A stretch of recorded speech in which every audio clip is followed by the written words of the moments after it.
Olá pessoal, nesse vídeo então, continuando a falar desse livro aqui, A Bíblia Sem Mitos, do Eduardo Arens, vou falar mais algumas passagens aqui, e ele contextualiza aí a história da Bíblia, faz um resumo, né? Então, ele pode resumir a história da Bíblia toda, Antigo e Novo Testamento, em 6 etapas. Primeiro, a etapa dos patriarcas. Segundo, o êxodo do Egito e instalação em Canaã. Terceiro, período da monarquia, Davi, Salomão. Quarto, o exílio da Babilônia e a diáspora, tá? Então 587 a.C., né? Quinto, a reconstrução de Israel. Sexto, a dominação greco-romana. Tá? Então a história dos patriarcas eram clãs nômades que se instalaram na terra de Canaã, logo conhecida como Israel, mais tarde como Palestina, em busca de terras férteis para os seus gados. O primeiro foi Abraão, que veio da Mesopotâmia. Por volta do século XIII, destacam-se como grupos de israelitas associados ao nome de Jacó. Pouco sabemos deles com certeza. A narração do Gênesis são misturas de recordações históricas, lendas, relatos folclóricos e outros, cuja origem é difícil precisar.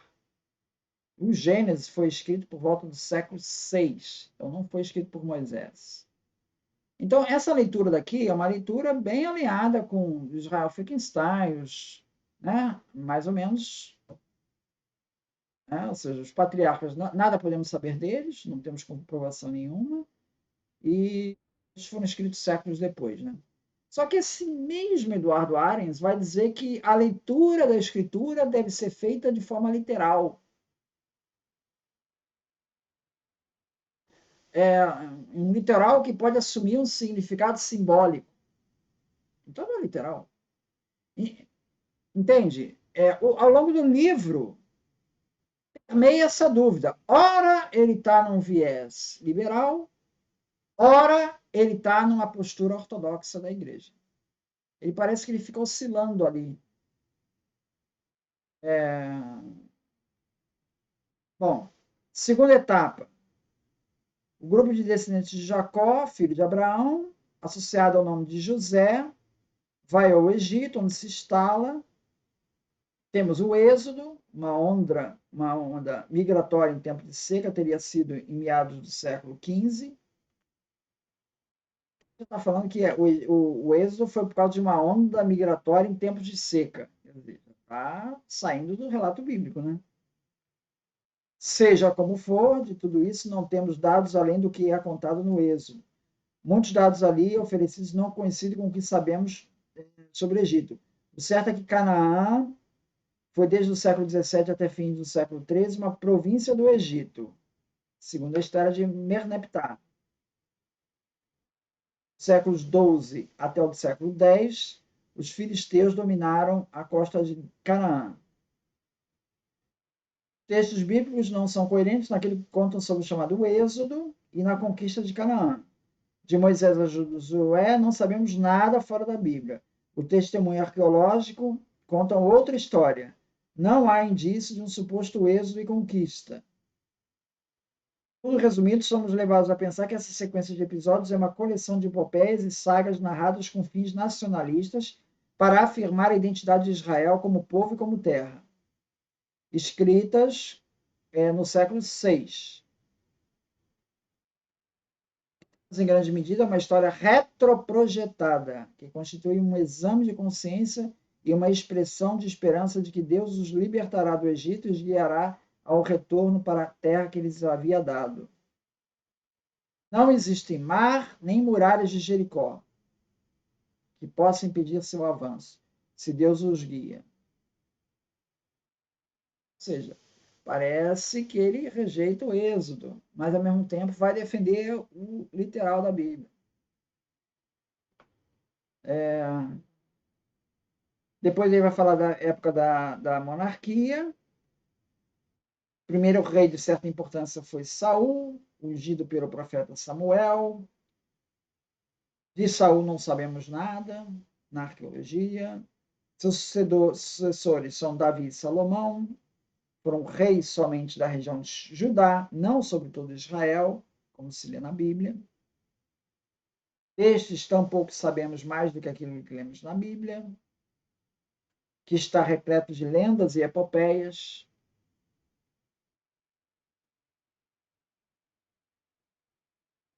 Até o século VIII, Jerusalém era um povoado rodeado de aldeias. Então, não era um reino poderoso, como está sendo descrito na Bíblia.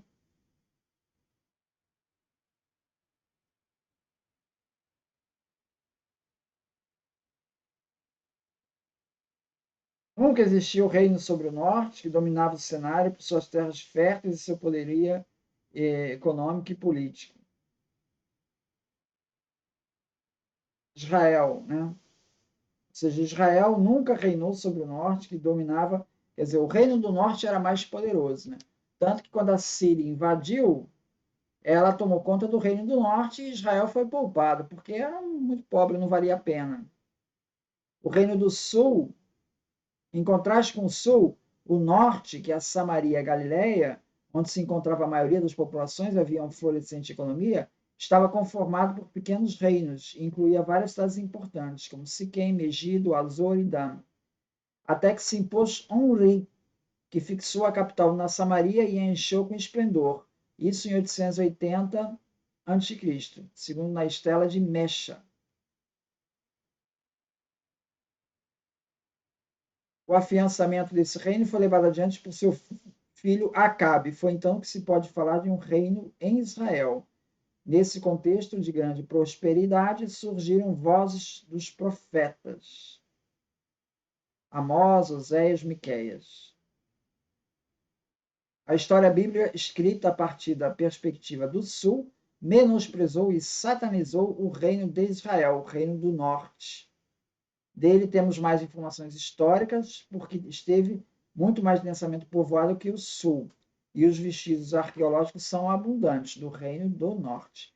Por volta de 730, o Império Assírio tomou posse do reino de Israel, do norte, deportou parte de sua população e repovoou com estrangeiros, principalmente na Galiléia, logo depois na Samaria, o que resultou em novos sincretismos.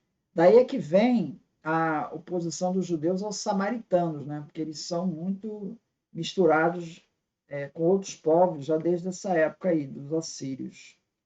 Nessa ocasião, não se anexou o sul, por sua pobreza e difícil geografia. Depois da aniquilação do reino de Israel no norte pelos assírios, o rei Josias, Josias de Judá, lá por 639 a.C., buscou anexar esses territórios a seu reino, coisa que não conseguiu, mas centralizou o culto no templo de Jerusalém, instituiu a Páscoa como festa principal e ordenou a purificação da religião já vista do que era pagão. Essa é a reforma de Josias. Seu reinado ficou um marco na história de Israel, embora não tenha durado muito. Quarta etapa é, em 598, Nabucodonosor tomou Jerusalém, e com isso chegava o fim o reino de Judá, no sul. Invadiu aquela parte. O templo foi destruído, é o templo de Salomão. As pessoas mais cultas foram levadas, deportadas em várias ondas para a Babilônia, e não poucas fugiram em direção ao Egito, dando início ao diáspora. Esse é o capítulo de maior impacto na história de Israel. Perdeu-se a unidade nacional e a identidade entrou em crise. Foi um tempo de exame de consciência. Compuseram-se ali vários salmos e nessa época profetas levantaram suas vozes de reflexão. O deutero Osaías, Jeremias e Ezequiel. Durante todo esse tempo se fixou por escrito grande parte das tradições orais e se compuseram outras obras para afirmar a história e a identidade dos judeus. Escreveu-se assim a história de Israel. Por causa do culto na diáspora, foram concebidas as sinagogas, entesouraram-se as tradições e se cultivou o estudo. Aí veio quinta fase, Ciro, o persa, em 538, tomou o poder das mãos dos babilônios e uma das suas políticas foi permitir que os exilados judeus retornassem às suas terras. Então, vários grupos retornaram a Israel e começaram a reconstrução do templo sob Zorobabel. A oposição por Samaria a esse projeto originou um antagonismo que nunca foi superado. Foi enviado a Jerusalém para pôr fim às revoltas. É o tempo do profeta Malaquias. Escreveu-se ali também Jó.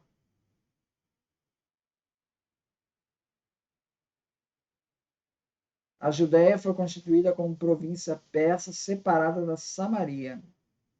Desde então, seus habitantes foram chamados de judeus. Depois da sexta etapa, com a aparição de Alexandre Magno, chegou o fim do domínio persa.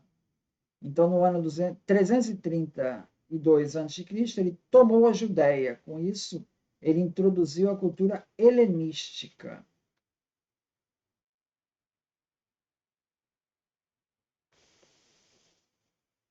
A Bíblia foi traduzida para o grego.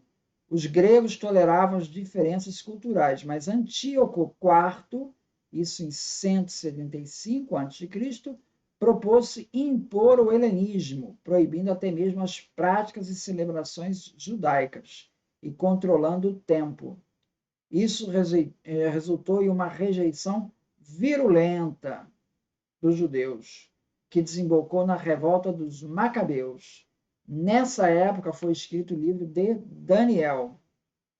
Chegamos então em 63 a.C., quando então Roma vai invadir aquela região sob o domínio de Pompeu. O general Pompeu vai tomar conta daquela região. A reordenação do tabuleiro político tornou-se possível que eventualmente se permitisse a regência de reis locais, súditos de Roma, entre os quais Herodes o Grande. Então está ali a mando de Roma, está representando Roma. Herodes vai governar de 37 a 4 a.C. E também o seu filho Herodes Antipas vai dar sucessão a ele. No ano 6 depois de Cristo, o imperador Augusto fez da Judéia uma província romana e colocou-a sob a administração de procuradores, dentre os quais o mais conhecido foi Pôncio Pilatos, que foi procurador por 10 anos, 26 a 36. Ele não vivia em Jerusalém, viveria numa cidade chamada Cesareia Marítima. Na Galileia, quem governava era o Herodes Antipas, isso na época de Jesus. Herodes Antipas governou de 4 a.C., quando morreu Herodes o Grande, até 39 depois de Cristo.